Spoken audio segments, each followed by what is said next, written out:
ये आकाशवाणी है। स्वाधीनता की अमर गाथा प्रस्तुत है। देश की स्वाधीनता के लिए किए गए त्याग, बलिदान और संघर्ष की अनगिनत सुनी अनसुनी कहानियों पर केंद्रित हमारा ये विशेष धारावाहिक स्वाधीनता की अमर गाथा। लेखक हैं डॉक्टर हरिकृष्ण देवसरे और निर्देशक वीरेन मुंशी। आज सुनते हैं इस धारावाहिक की दूसरी कड़ी।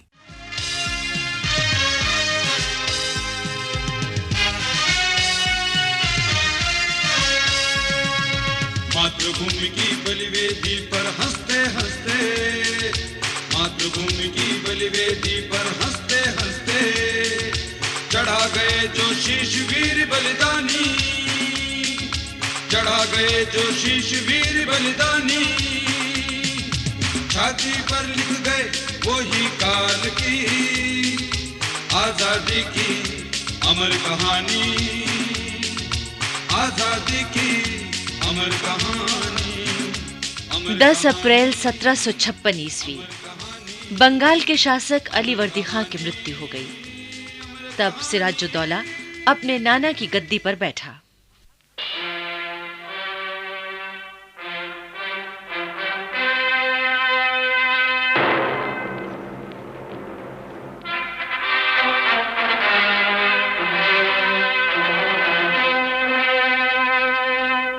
नवाब हुजूर, आपके गद्दी पर बैठने के मुबारक मौके पर तमाम मातहत राजा, अमीर वगैरह इस जश्न में शामिल हुए हैं। सब ने अपनी ओर से हुजूर को नजराना भी पेश किया है। मैं जानता हूं दीवान साहब कि आप क्या कहना चाहते हैं। सिराजुद्दौला इस गद्दी पर बैठने से पहले ही तमाम हालात का जायजा ले चुका है। हुजूर दस्तूर के मुताबिक इस मौके पर विदेशी कौमों के नुमाइंदे या वकीलों को भी आना चाहिए, लेकिन फिरंगियों की जरा हिम्मत तो देखिए। उन्होंने अपना कोई नुमाइंदा नहीं भेजा, कोई नजराना नहीं भिजवाया। दीवान साहब, फिरंगी हमारे सामने क्या हैं? जंगल में शेर क्या कभी परवाह करता है कि गीदड़ ने उसे सलाम किया या नहीं? लेकिन नवाब हुजूर, इससे तो फिरंगियों के हौसले और बढ़ जाएंगे। सिराजुद्दौला उनके हौसले कतरना भी जानता है। यही मेरी अर्ज है हुजूर कि फिरंगियों को उनकी इस गुस्ताखी की सजा जरूर मिलनी चाहिए।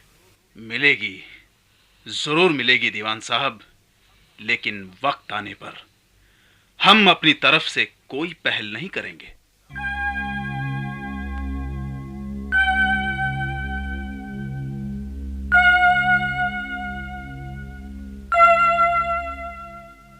उस समय तक दिल्ली में मुगल सल्तनत की नींव कमजोर हो चुकी थी। ईस्ट इंडिया कंपनी की साजिशें भीतर ही भीतर फैल रही थीं। अंग्रेजों के हौसले बढ़ रहे थे। वो भारत के राजाओं और नवाबों को दीमक की तरह कमजोर करने की चालें चल रहे थे। एक ऐसी ही चाल उन्होंने नवाब सिराजुद्दौला के साथ चली। नवाब हुजूर, आपने फिरंगियों की नई चाल के बारे में कुछ सुना? वो क्या? फिरंगियों ने पूर्णिया के सूबेदार नवाब शौकत जंग को सब्ज बाग दिखाया है। साफ साफ कहिए दीवान साहब, हमसे पहेलियां ना बुझाइए। हुजूर, अंग्रेजों ने नवाब शौकत जंग को वादा किया है कि अगर वो मुर्शिदाबाद पर हमला करे तो वो उसकी मदद करेंगे। बात को वो उसे मुर्शिदाबाद की गद्दी पर बिठा देंगे। ये खबर पक्की है? हाँ हुजूर, हमारे खुफिया आदमियों ने दी है। नमक हराम, इस नमक हराम शौकत जंग को तो सबक सिखाना ही पड़ेगा। हमारी फौज तैयार की जाए, हम इसी वक्त पूर्णिया के लिए कूच करेंगे।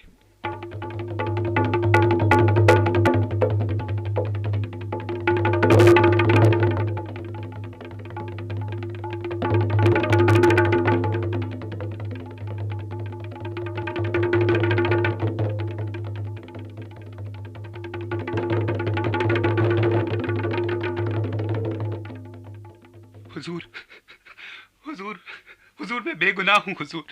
मैंने अपनी ओर से कुछ भी नहीं किया। शौकत जंग, तुमने हमारे खिलाफ साजिश की है। चलो, मैं उसकी कोई परवाह नहीं करता, लेकिन दूसरे मुल्क के लोगों से मिलकर अपनी जमीन और अपने लोगों के खिलाफ साजिश तो गद्दारी है, और मुल्क के साथ गद्दारी की सजा है मौत। नवाब हुजूर, नवाब हजूर, मेरी मेरी मेरी जान बख्श दी जाए नवाब हजूर। मैं बिल्कुल बेकसूर हूँ। ये देखिए, ये देखिए, ये सारे खत फिरंगियों के लिखे हैं नवाब हजूर।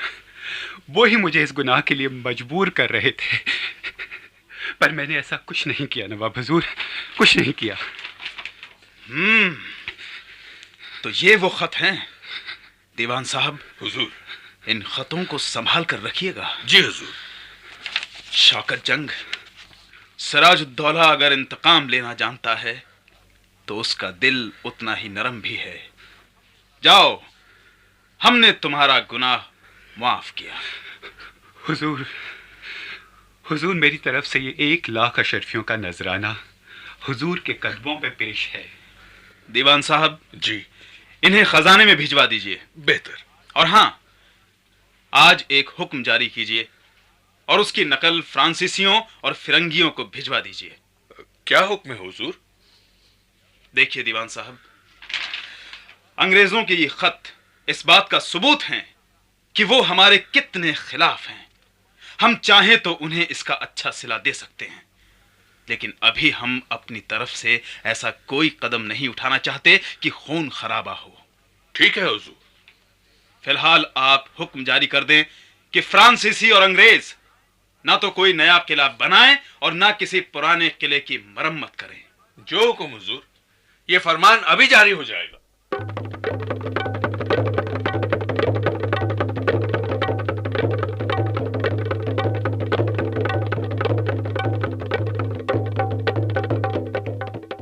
नवाब सिराजुद्दौला के इस हुक्म को फ्रांसीसियों ने तो मान लिया, लेकिन अंग्रेजों ने नहीं माना। उन्होंने न सिर्फ उस फरमान का, बल्कि उसे लेकर कलकत्ता आने वाले हरकारे दोनों का अपमान किया। ये तो हद हो गई हुजूर। फिरंगियों ने तो लगता है आपके खिलाफ खुली बगावत शुरू कर दी है, वरना क्या मजाल थी कि हरकारे को बेइज्जत करते और आपके फरमान को फाड़ कर फेंक देते। नवाब हुजूर, अब तो पानी सिर से गुजरने में बाकी क्या रहा है? जानता हूं, लेकिन मैं अभी थोड़ी और ढील देना चाहता हूं। गुस्ताखी माफ करें हुजूर, आपकी ये ढील कहीं आपके लिए मुसीबत ना बन जाए। आज एक और खबर आई है। क्या खबर है? आपका ढाके वाला दीवान राजवल्लभ अंग्रेजों के हाथों बिक गया है। राजवल्लभ का बेटा किशन दास अपनी तमाम दौलत लेकर कलकत्ते चला गया है और वहां अमीचंद के मकान में टिका हुआ है। हमें राजवल्लभ से ये उम्मीद न थी। हुजूर, फिरंगी इन दिनों सभी जगह हमारे ही लोगों को लालच देकर अपनी तरफ मिला रहे हैं। हमारे ही लोग उन्हें हमारी कमजोरियों की खबर दे रहे हैं। हमारे ही लोग उन्हें तरह तरह की साजिशों के जाल बुनने में मदद कर रहे हैं। आप आज ही कलकत्ते खत भिजवाइए। अंग्रेजों को लिखिए कि वो फौरन किशन दास को वापस भेजें। बेहतर हुजूर।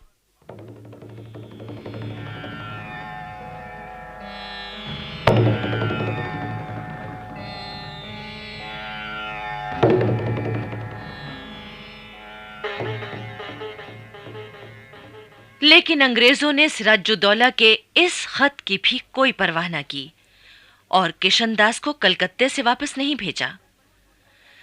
आखिर मजबूर होकर सिराजुद्दौला ने कासिम बाजार कोठी के मुखिया वॉट्स को अपने दरबार में हाजिर होने का हुक्म भेजा और यह भी धमकी दी कि अगर वॉट्स हाजिर न हुआ तो अंजाम बुरा होगा।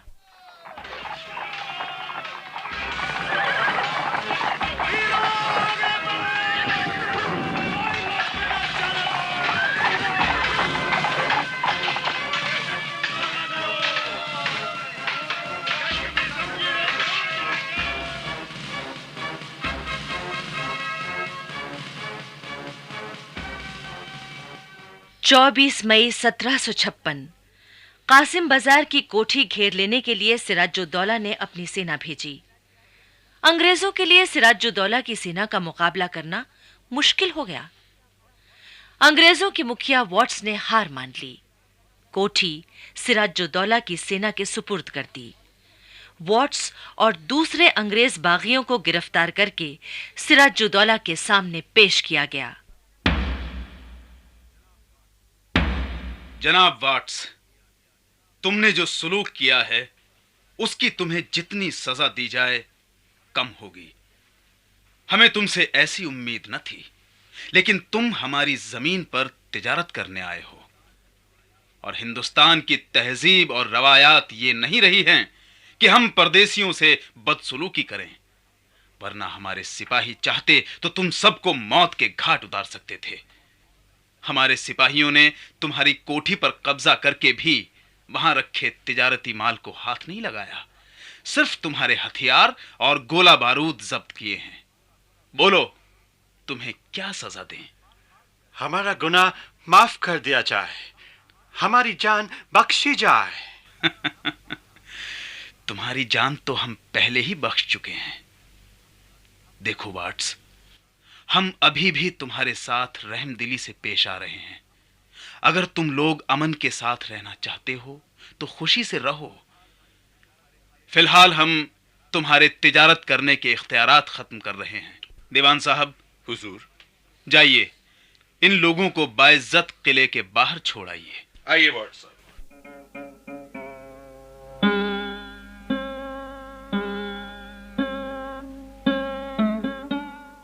अंग्रेजों के व्यवहार में जब कोई बदलाव ना आया और उनकी हरकतें बढ़ती गईं, तो एक बड़ी सेना के साथ खुद 24 वर्षीय नवाब सिराजुद्दौला कलकत्ते की तरफ चला।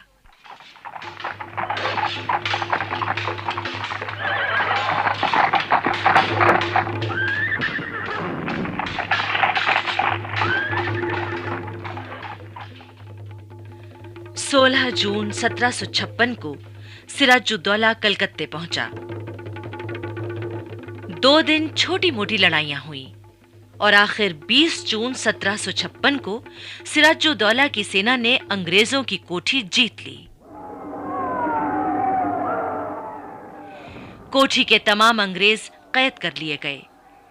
इसके बाद सिराजुद्दौला के हुक्म से किले के अंदर एक दरबार लगा। कैदियों ने नवाब से माफी मांगी।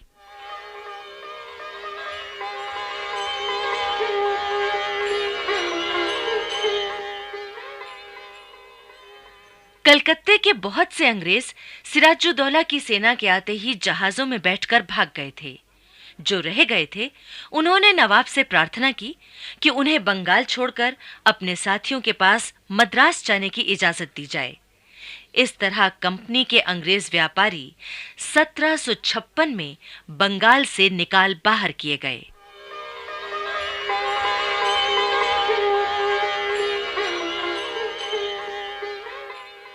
कलकत्ते से भागे हुए अंग्रेज दरअसल बंगाल की खाड़ी में फलता नामक जगह पर जाकर ठहर गए थे। उन्होंने गुपचुप मद्रास से एक बड़ी सेना बुलवाई, पर सिराज-उद-दौला को सिर्फ सेना के बलबूते हराना मुश्किल था। इसलिए उन्होंने सिराज-उद-दौला के सेनापतियों, दरबारियों, सामंतों और सिपाहियों को लालच देकर अपनी ओर मिलाना शुरू कर दिया।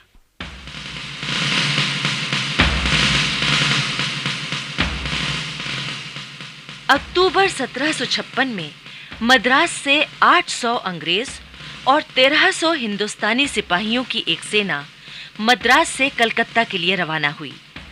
इस सेना का सेनापति कर्नल क्लाइव था। क्लाइव को आदेश था कि तुम बंगाल पहुंचकर नवाब के आदमियों को अपनी ओर मिला लो, किसी दूसरे को नवाबी का हकदार खड़ा करो। हर तरह की तरकीबों और साजिशों से नवाब सिराजुद्दौला का तख्ता पलट दो। दिसंबर 1756 में ये सेना कलकत्ता पहुंच गई।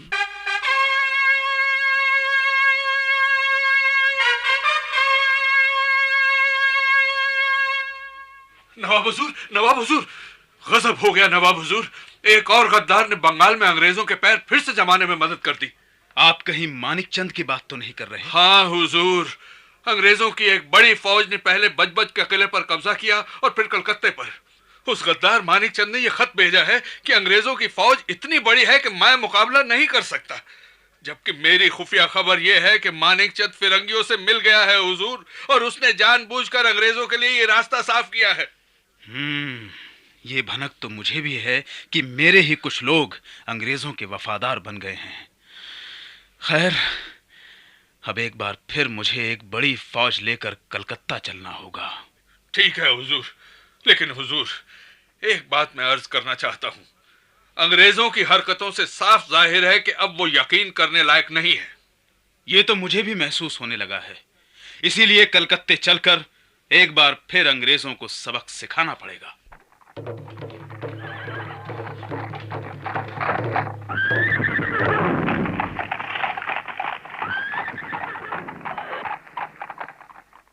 कलकत्ते पहुंचने पर अंग्रेजों ने सिराजुद्दौला को घेर कर मारना चाहा, लेकिन वो नाकामयाब हुए।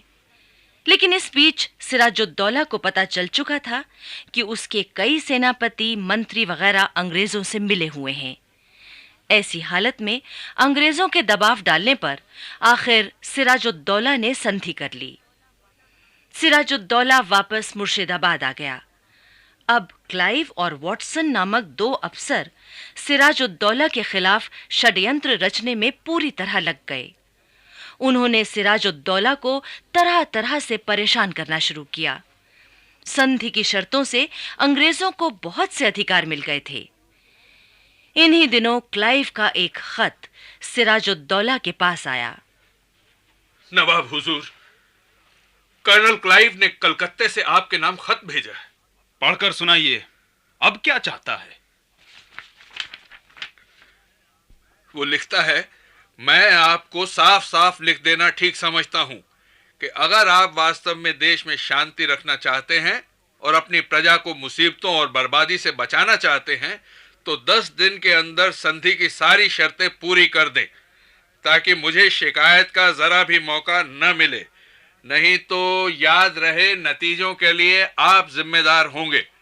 चंद रोज के अंदर मैं और ज्यादा जहाज और सेना मंगा लूंगा और आपके मुल्क में ऐसी आग लगा दूंगा कि गंगा का तमाम पानी भी उसे बुझा न सकेगा।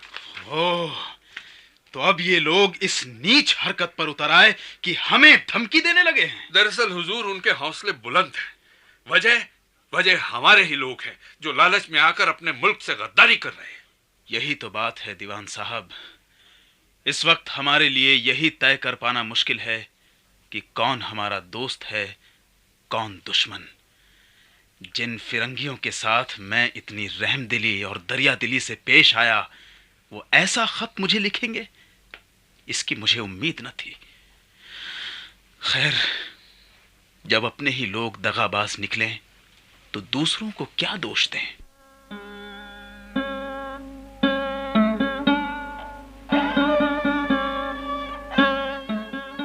कलकत्ते का सेठ अमीचंद उन दिनों अंग्रेजों की थैली बना हुआ था।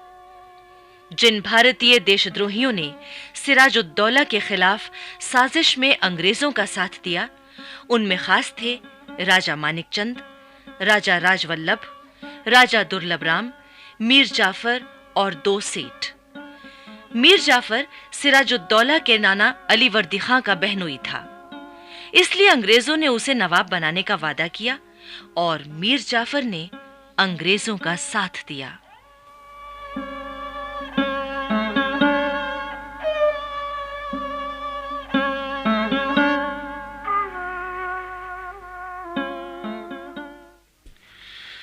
दीवान साहब, हुजूर, मैं और लोगों की हरकतों पर तो यकीन कर सकता हूं, लेकिन मीर जाफर पर नहीं। मैं नहीं मानता कि मीर जाफर मेरे खिलाफ अंग्रेजों का साथ देंगे। फिर भी पलाशी बाग के लिए कूच करने से पहले मैं उनसे मिलूंगा।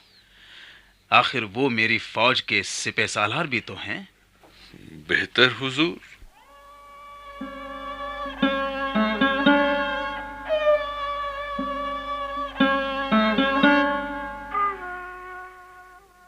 आप तो देख ही रहे हैं कि फिरंगियों के साथ हमने कैसा सलूक किया और उन्होंने उसके बदले किस कदर घटिया हरकतें की हैं।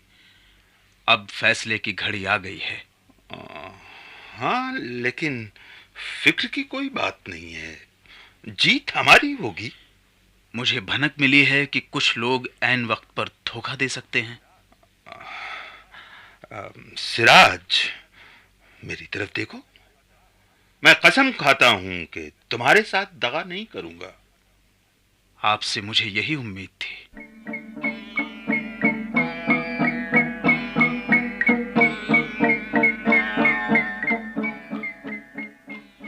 मुर्शिदाबाद से करीब 20 मील दूर पलाश पेड़ों का एक जंगल था। उसे पलाशी बाग भी कहते थे। उसी पलाशी वन के पास के मैदान में 23 जून 1757 को सिराजुद्दौला और क्लाइव की सेना आमने सामने खड़ी हुई।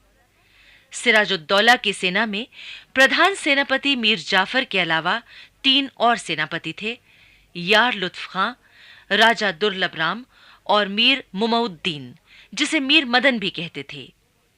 आखिर दोनों तरफ की फौजों में घमासान युद्ध शुरू हो गया।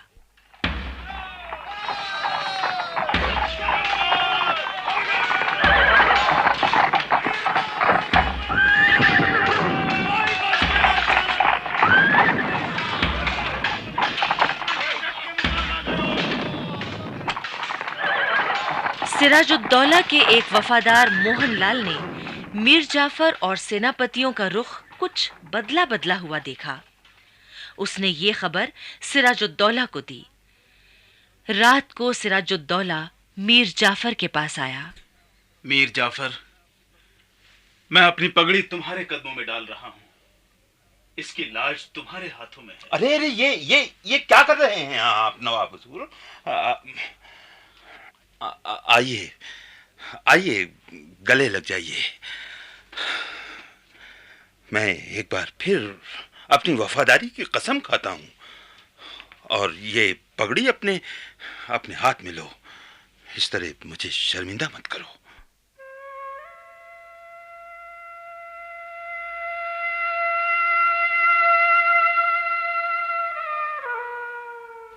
दूसरे दिन की लड़ाई में जीत सिराजुद्दौला के कदमों पर दिखाई दी, लेकिन तभी ऐन वक्त पर राजा दुर्लभ राम, मीर जाफर और यार लुत्फ खां करीब 45,000 सेना के साथ अंग्रेजों से मिल गए।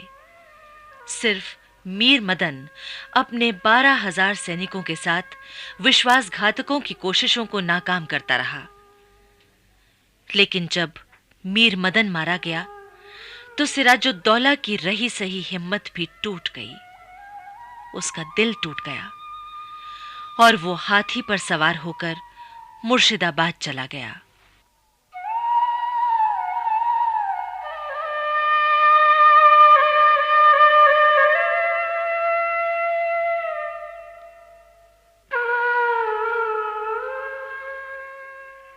हुजूर, किसी ने कहा है, हिम्मत मर्दा मदद खुदा।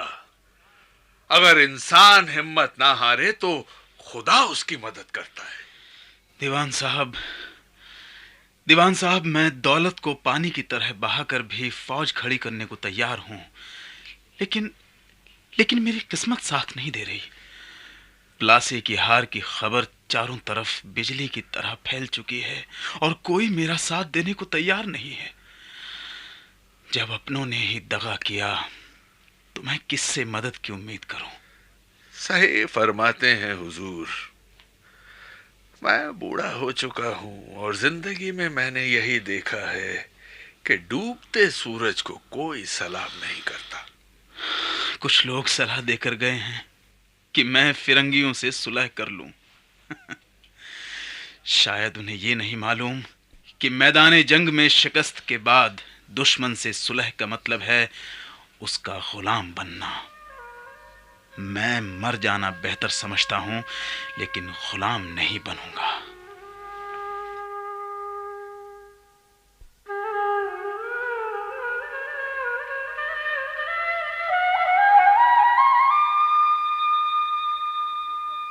आखिर जब सिराजुद्दौला को खबर मिली कि मीर जाफर को मुर्शिदाबाद की गद्दी पर बिठाने के लिए अंग्रेज ला रहे हैं, तो सिराजुद्दौला फकीरी वेश में अपने 3 सेवकों के साथ भगवान भोला नामक शहर की तरफ निकल गया।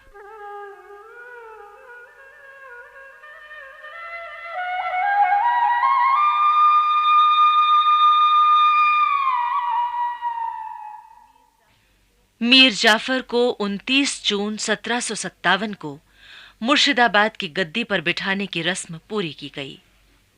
क्लाइव वहीं मौजूद था। मीर जाफर का विश्वासघाती हृदय अंदर से कांप रहा था। ऐन मौके पर मीर जाफर ने गद्दी पर बैठने से इनकार कर दिया। नहीं नहीं नहीं, मैं इस गद्दी पर अभी नहीं बैठूंगा। आओ, तुम क्या बात करता है? डरता है? बैठो बैठो, हम बैठो जाए, बैठो। अब ठीक है। मुर्शिदाबाद का नवाब को कंपनी की तरफ से कर्नल क्लाइव सलाम करता है।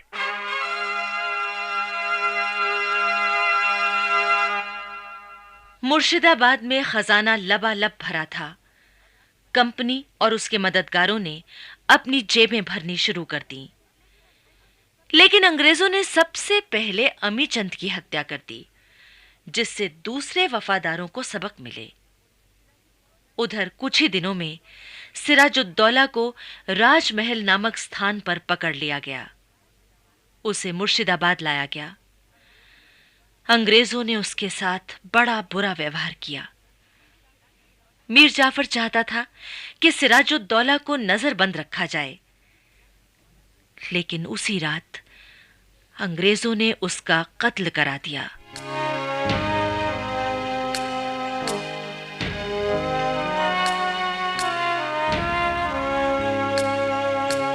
मातृभूमि की बलिवेदी पर हंसते हंसते, मातृभूमि की बलिवेदी पर हंसते हंसते चढ़ा गए जो शीश वीर बलिदानी,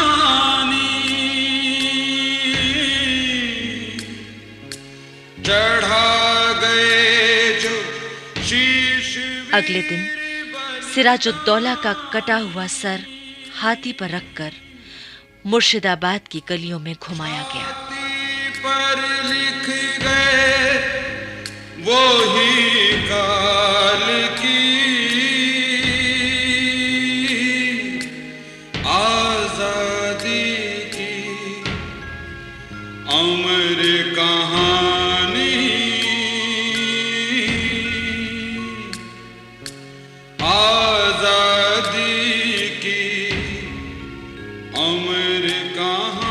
स्वाधीनता की अमर गाथा। अभी आप देश की स्वाधीनता के लिए किए गए त्याग, बलिदान और संघर्ष की अनगिनत सुनी अनसुनी कहानियों पर केंद्रित हमारे इस विशेष धारावाहिक की दूसरी कड़ी सुन रहे थे।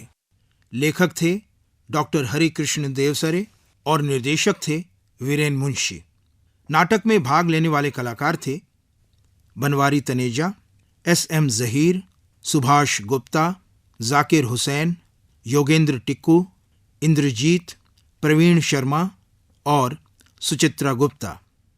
कल इसी समय इस धारावाहिक की तीसरी कड़ी प्रसारित की जाएगी।